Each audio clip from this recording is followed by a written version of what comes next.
Good morning to all of you. देखिए, मैं रामजी गुप्ता आज एक बार पुनः आपके सामने मैं आरटीआई एक्ट 2005 पे केस स्टडी लेकर के आया हूँ। आरटीआई एक्ट 2005 में यूट्यूब की मेरी सीरीज चल रही है। आज एक केस स्टडी के बारे में डिस्कस करेंगे। देखिए, आरटीआई एक्ट 2005 के बारे में अनेक डिपार्टमेंट से ऐसी क्वेरीज आती हैं कि जो लोग आरटीआई डील कर रहे हैं वो कहते हैं सर ये आरटीआई का बड़ा मिसयूज किया जाता है। और कुछ लोग जो है जिनकी कुछ ग्रीवेंस हो जाती है या कुछ यूनियन लीडर टाइप के लोग हैं या जो कुछ इस तरह के जो मैनेजमेंट को हैरेस करना चाहते हैं किसी बात को लेकर के, वो आरटीआई लगाते रहते हैं और बहुत काफ़ी इसका मिसयूज करते हैं। और जो वो बोनाफाइड इंफॉर्मेशन सीकर के रूप में उन्हें आप ट्रीट नहीं कर सकते हैं। वो अपनी इंफॉर्मेशन नीड को प्रायोरिटाइज नहीं करते हैं और वो सिर्फ उनका एक ही मकसद रहता है कि हर दूसरे तीसरे दिन वो बैठ करके आरटीआई लगाते रहते हैं। और चूंकि इसमें फी वगैरह का जो कंसेप्ट है वो बहुत कम है, 10 रुपये है फीस, तो वो उनको ये बहुत ईजी है कि वो हर दूसरे तीसरे दिन एक आरटीआई भेजते रहें। तो आइए आज एक राइट टू इंफॉर्मेशन एक्ट में एक केस स्टडी है, सीआईसी का एक जजमेंट है। उस जजमेंट को हम बताते हैं जिसको आप कोट करके रिप्लाई भेज सकते हैं। अगर इस तरह का कोई इंफॉर्मेशन सीकर है जो आपको लगता है कि नहीं ये जेन्युइन बोनाफाइड इंफॉर्मेशन सीकर नहीं है और ये बार बार जो है मिसयूज कर रहे हैं, तो आप उन्हें जो है इस जजमेंट को कोट करके जो है रिप्लाई भेज सकते हैं और उनसे ये कह सकते हैं कि आप अपनी इंफॉर्मेशन नीड को जो है प्रायोरिटाइज करिए और इन वन गो आप इतनी इंफॉर्मेशन देंगे। ऐसा कर करके आप उन्हें इंफॉर्मेशन दे करके थोड़ा सा उन पे एक कह सकते हैं चेक लगा सकते हैं।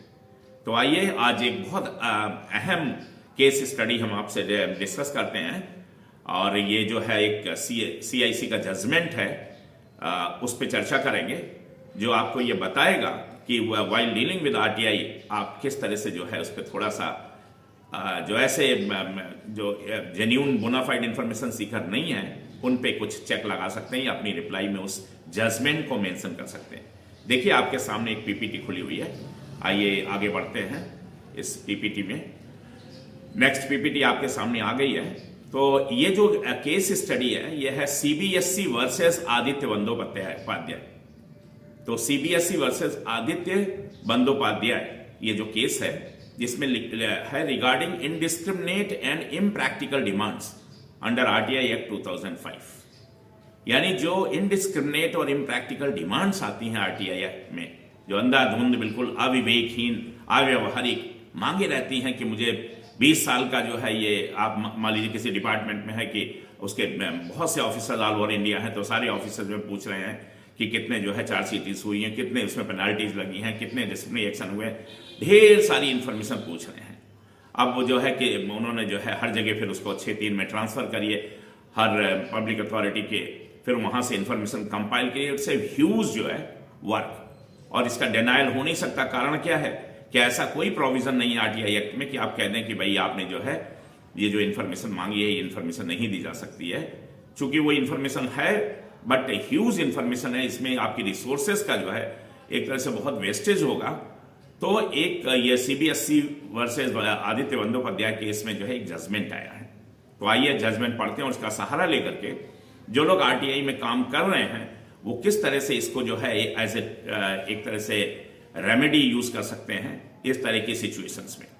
तो आइए सीबीएसई वर्सेस आदित्य बंदोपाध्याय ये जो केस है इसमें क्या जजमेंट दिया सीआईसी ने। इनडिस्क्रिमिनेट एंड इम्प्रैक्टिकल डिमांड्स और directions under RTI act for disclosure of all and sundry information unrelated to transparency and accountability in the functioning of public authorities and eradication of corruption would be counterproductive as it will adversely affect the efficiency of the administration and result in executive getting bogged down with the non-productive work of collecting and furnishing information।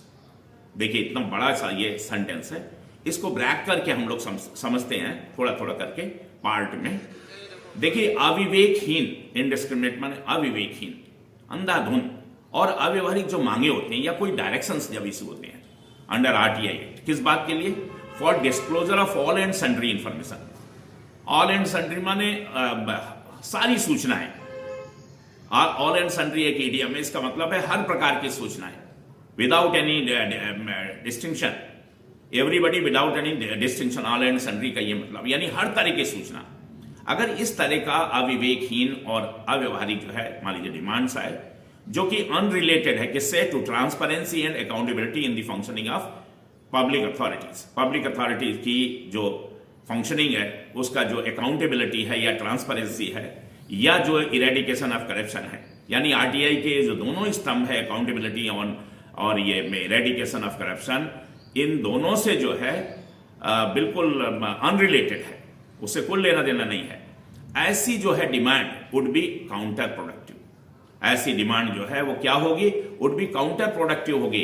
इससे कोई भी निष्कर्ष नहीं निकलेगा, बहुत ये negative धारा में बह जाएगा, बल्कि आरटीआई का दुरुपयोग हो जाएगा। As it will adversely effect the efficiency of the administration, क्योंकि ये जो है बहुत बुरी तरह से प्रभावित करेगी जो प्रशासन की दक्षता है, कार्यकुशलता है। और इसका रिजल्ट क्या होगा? जो हमारे एग्जीक्यूटिव जो हमारे स्टाफ और अधिकारी हैं गवर्नमेंट के, गेटिंग बॉग डाउन, वो बिल्कुल व्यस्त हो जाएंगे किसमें? With the non productive work.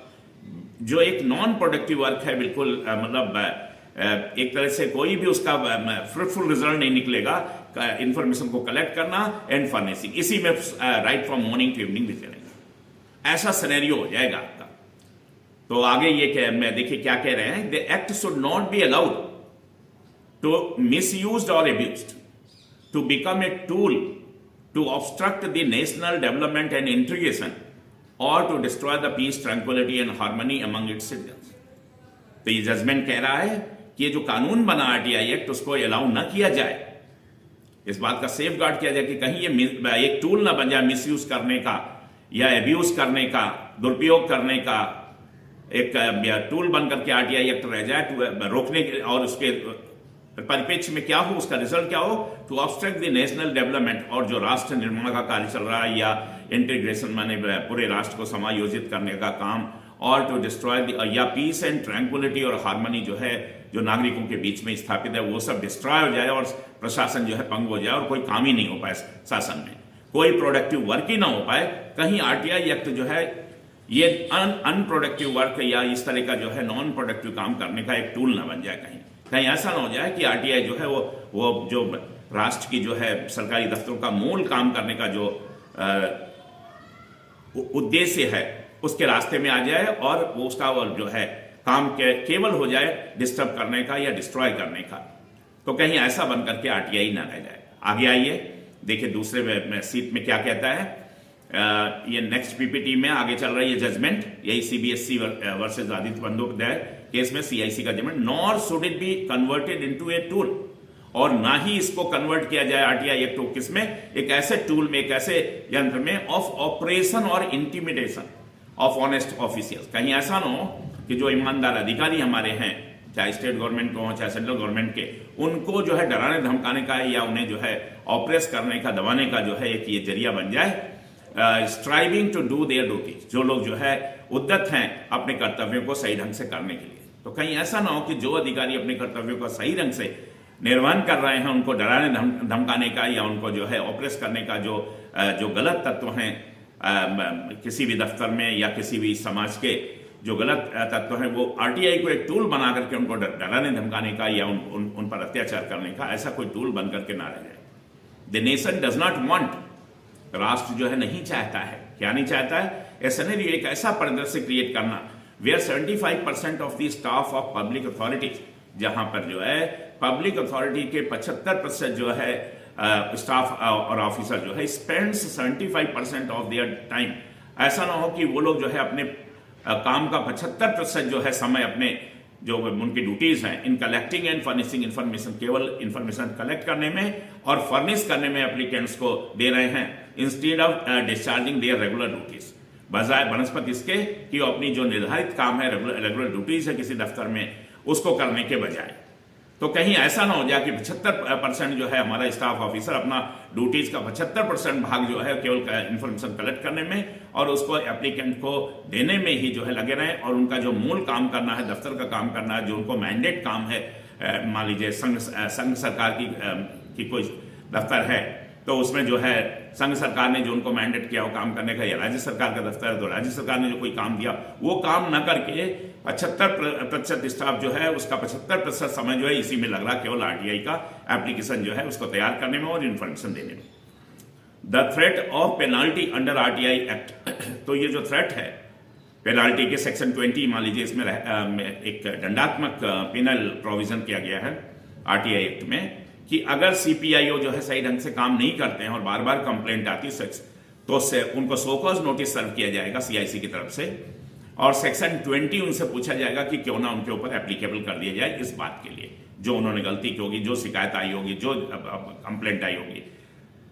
तो ये जो एक पेनाल्टी है कि 25,000 रुपए तक जो है उनको फाइन और मान लीजिए एक चार्जशीट उनका रिस्पेक्टिव जो है मिनिस्ट्री से ये जो है फॉर्मल डिसिप्लिनरी एक्शन जो है इनिशिएट करवा सकता है सीआईसी को। जो ये पावर है अंडर आरटीआई एक्ट 2005 धारा जो 20 है सेक्शन 20, तो उसमें जो ये एक थ्रेट है, एक खतरा जो है पेनाल्टी का अंडर आरटीआई एक्ट, वो ना should not lead the employees of a public authority. ऐसा ना हो जाए कि वो जो हमारे स्टाफ ऑफिसर हैं पब्लिक अथॉरिटीज की जो इस काम में लगे हुए हैं वो इस डर से, वो बेचारे इस डर से कि भी ये आरटीआई एक्ट में सेक्शन 20 उनके ऊपर कहीं एप्लीकेबल ना हो जाए, उन्हें कहीं फाइन ना लग जाए, कोई दंडात्मक उनके ऊपर कार्रवाई ना हो जाए, तो इसमें वो क्या कर रहे हैं, वो अथॉरिटीज क्या, पब्लिक अथॉरिटीज के जो एम्प्लॉइज हैं वो क्या कर रहे हैं, प्रायोरिटाइजिंग इन्फॉर्मेशन फर्निशिंग। तो इन्फॉर्मेशन देने का काम वो सबसे टॉप में रखे हुए हैं at the cost of their normal and regular duties. और क्या करने के बजाय, मतलब एट द कॉस्ट ऑफ उसके अपना जो रेगुलर ड्यूटीज है, जो अपना नियमित काम है, नॉर्मल काम है, जो अपनी ऑफिशियल ड्यूटी उसके करने के बजाय उसकी कीमत पर वो जो है दिन भर सुबह से शाम तक 75% समय, मान लीजिए 8 घंटे ड्यूटी, तो वो जो है 6 घंटे केवल इसी बात के लिए लगा रहे हैं कि वो जो है इंफॉर्मेशन कंपाइल करना और कंपाइल करके जो है एप्लीकेंट को देना, केवल इस डर से कि कहीं ये जो है सेक्शन 20 एप्लीकेबल ना हो जाए और पेनाल्टी न देनी पड़ जाए। तो देखिए इस तरह का जो है एक नेगेटिव नकारात्मक जो है सिनेरियो बनाने का जो है उद्देश्य आरटीआई एक्ट का नहीं है। तो CBSE versus Aditya Bandopadhyay case में हमारा सीआईसी ने ये जजमेंट दिया है कि आप जो है अगर कोई बोनाफाइड इंफॉर्मेशन सीकर नहीं है तो आप उसको ये इंफॉर्मेशन, ये जो आपका जजमेंट है कि CBSE versus Aditya Bandopadhyay case, इसको लिख करके आप उन्हें बता सकते हैं कि भाई अगर आप बोनाफाइड इंफॉर्मेशन सीकर हैं तो आप अपनी इंफॉर्मेशन नीड को प्रायोरिटाइज करिए और एक टाइम में जो है इतनी इंफॉर्मेशन आपको दी जा सकती है और फर्दर आप नेक्स्ट टाइम जो है दोबारा जो है शेष इंफॉर्मेशन प्रदान कर दी जाएगी। तो यानी एक इसमें क्वेश्चन रखा गया है इस जजमेंट को कोट करके।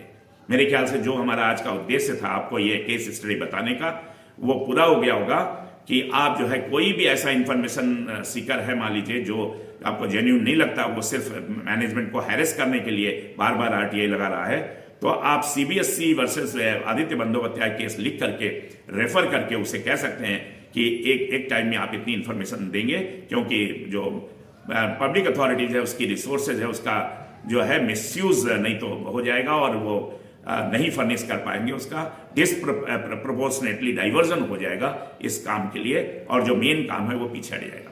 मेरे ख्याल इन्हीं शब्दों के साथ आज हमारा ये यहीं पर हम रैपअप करेंगे अपने वीडियो को, और आप सब काम करते समय जो है इस CBSE versus Aditya Bandopadhyay case का जो है रेफरेंस लीजिए, ये आपको रिलीफ देगा और आप जो है इस तरह से थोड़ा सा सेग्रीगेशन कर सकते हैं कि बोनाफाइड इंफॉर्मेशन सीकर्स और नॉन बोनाफाइड इंफॉर्मेशन सीकर्स में एक लकीर खींच सकते हैं और आप आपके जो ऑफिशियल वर्क है उसमें थोड़ी सहूलियत लाने का जो है आप प्रयास कर सकते हैं। इसके सारे यही आज का उद्देश्य था।